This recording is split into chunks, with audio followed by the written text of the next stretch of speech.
Good morning students.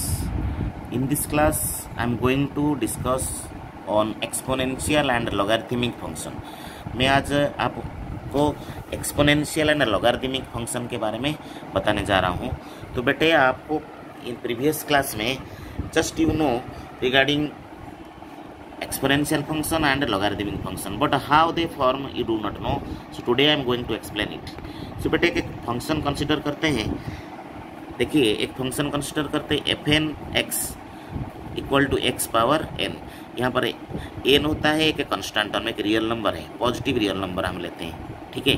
तो N का value जब मैंने 1 पुट करता हूँ तो वाई का वैल्यू क्या हो जाता है बेटे, एक्स हो जाता है। F N X means Y.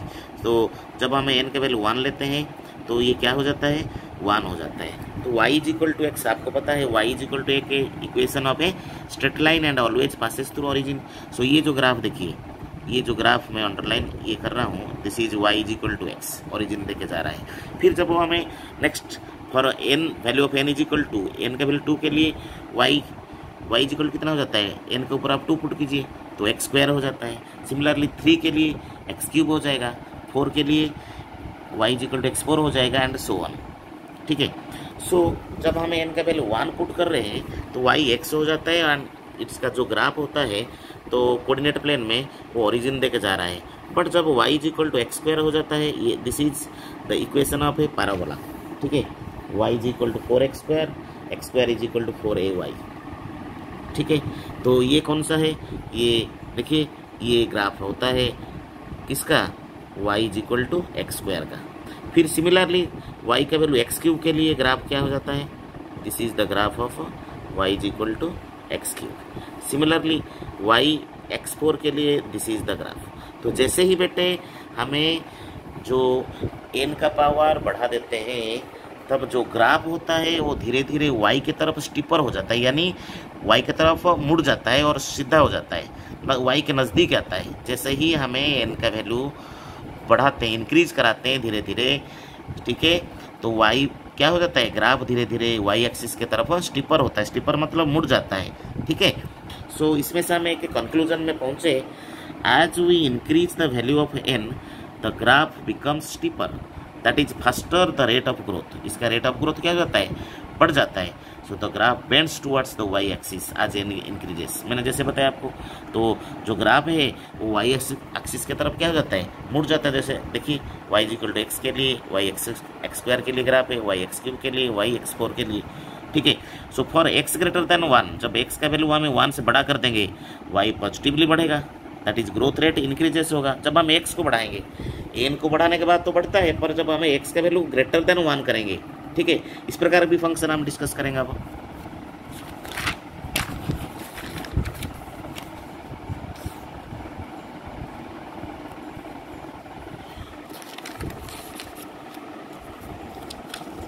Just a minute friends.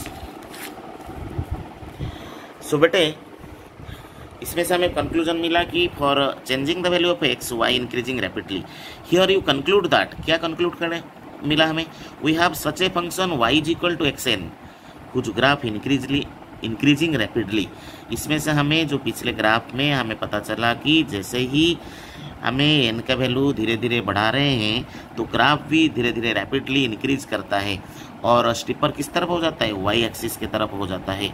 तब हमारा माइंड में एक क्वेश्चन आना चाहिए कि इसी प्रकार और भी कोई फंक्शन है जिसका ग्राफ, जो भी ग्राफ मैंने बताया y is equal to X power n से भी ग्राफ से भी और भी ज़्यादा स्टीपर होगा y की तरफ।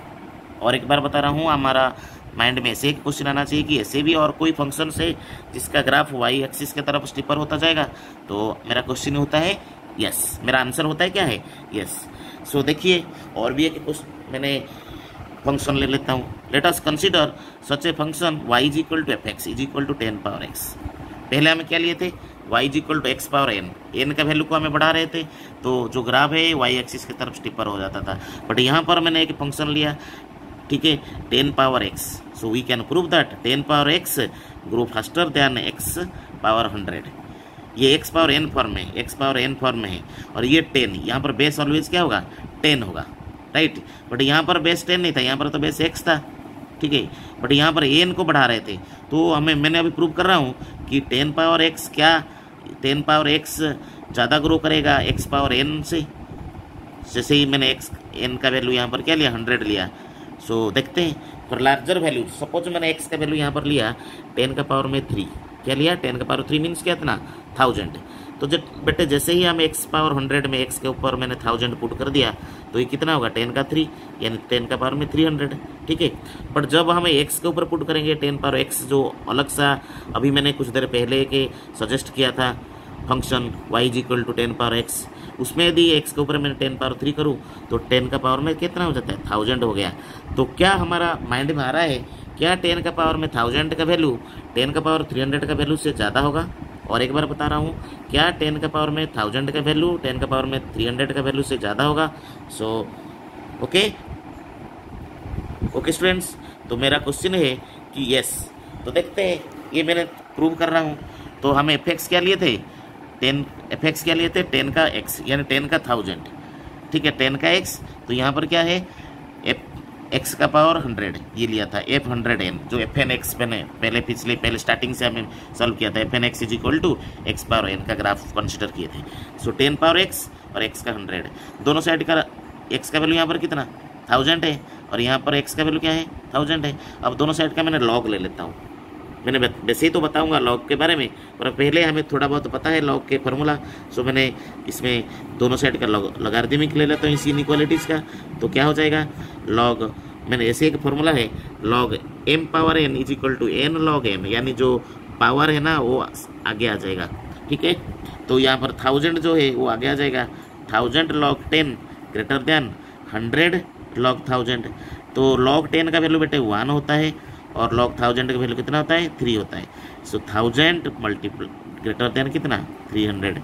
सो इसका मतलब जो 10 का पावर x फॉर्म था वो जो है फंक्शन वो रैपिडली ग्रो करेगा फास्टर देन x का पावर में 100। यानी इसमें से हमें कंक्लूजन में पहुंचे कि 10 पावर जो x है, ठीक है, ये रैपिडली ग्रो करता है किस में x का पावर में व्हाट n से। x का पावर का n से क्या होता है बड़ा होता है। सो देखिए, तो अब मैं बोल रहा हूँ आपको कि the exponential function with positive base b greater than 1 is the function y is equal to f(x) b power x। तो यहाँ पर जो base the exponential function with positive base मतलब b का वैल्यू ऑलवेज ग्रेटर देन 1 होना चाहिए। तो b का x हमें एक्सपोनेंशियल फंक्शन को इसी फॉर्म में लिखते हैं। So there are 3 type of exponential function. एक होता है कॉमन एक्सपोनेंशियल फंक्शन है जिसका बेस ऑलवेज 10 होगा। और एक बार बता रहा हूँ there are 3 types of exponential function. Common exponential function जिसका बेस 10 पावर x होता है एक, ठीक है। Natural exponential function e power x, ठीक है। e होता है कि ऑयलर्स नंबर हमें पढ़ते हैं वैसे एक यूलर साइन मैथमेटिशियन इसके बारे में खोज किए थे। सो इसीलिए उनके हिसाब से ये ऑयलर्स नंबर हमें कहते हैं e. Its value is always lies in between 2 और 3 के बीच में रहता है, ठीक है। नेचुरल एक्सपोनेंशियल फंक्शन और एक एक्सपोनेंशियल फंक्शन जो हम डिस्कस किए b raise to the power x और b का वैल्यू ग्रेटर देन 1 होना चाहिए। सो 3 टाइप्स के एक्सपोनेंशियल फंक्शन, एक तो बेस 10 होगा, एक बेस कॉमन जिसको हमें कॉमन एक्सपोनेंशियल फंक्शन कहते हैं, और नेचुरल एक्सपोनेंशियल फंक्शन में बेस ई होगा और एक एक्सपोनेंशियल फंक्शन में बेस बी होता है और जो ग्रेटर देन 1 होता है, ठीक है। सो बेटे, तो मैं कुछ देर पहले आपका डिस्कस किया था कि y is equal to X power n का ग्राफ जब n 1 हो जाता है तो ग्राफ ऐसे होता है y is equal to x passes to origin और y is equal to x² x³ and x4। जैसे ही हमें n का पावर चेंज करते हैं इंक्रीजिंग करते हैं तो जो ग्राफ होता है y के तरफ y एक्सिस के तरफ क्या होता है स्टीपर हो जाता है, यानी मुड़ जाता है और ठीक है फिर सीधा हो जाता है। बट देखिए जब 10 का पावर x लेते हैं, जब y is equal 10 power x, ये इससे भी ज़्यादा हो जाता है, ज़्यादा स्टीपर होता है y की तरफ, ठीक है। देखिए ये ग्राफ है, राइट, और ये ऑलवेज पासेस थ्रू 0 एंड 1। ये कौन सा पॉइंट देके जा रहा है 0। इस प्रकार का फंक्शन जो कॉमन एक्सपोनेंशियल फंक्शन है जिसका बेस 10 होता है, ये ऑलवेज 0 1 y एक्सिस में 1 पॉइंट देके जा रहा है। और ये जो पिछले जो फंक्शन था x पावर n फॉर्म में, उससे ये ज़्यादा स्टीपर हो रहा है, ठीक है, राइट। सो हम नेक्स्ट में पढ़ रहे हैं कि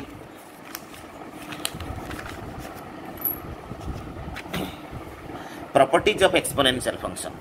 ओके, सो बेटे लास्ट क्लास में हम प्रॉपर्टीज ऑफ एक्सपोनेंशियल फंक्शन पढ़ेंगे। Thank you.